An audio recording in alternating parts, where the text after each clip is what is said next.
Markus Marten, the former president of the Hnyf Northern Region, has been expelled from the party amid allegations of rule violation. In a media statement, he expressed surprise at the decision, emphasizing his long-standing commitment to the party since 2010. He clarified that he had no issues with the new leadership and sought only to address recent media reports. Despite his expulsion, he encouraged the new leaders to focus on promoting the party's activities. Reply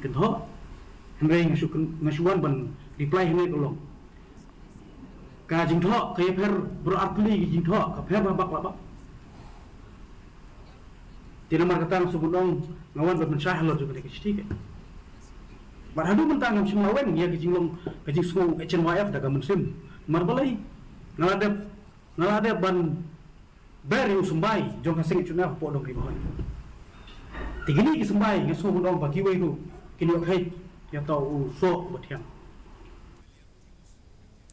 A delegation of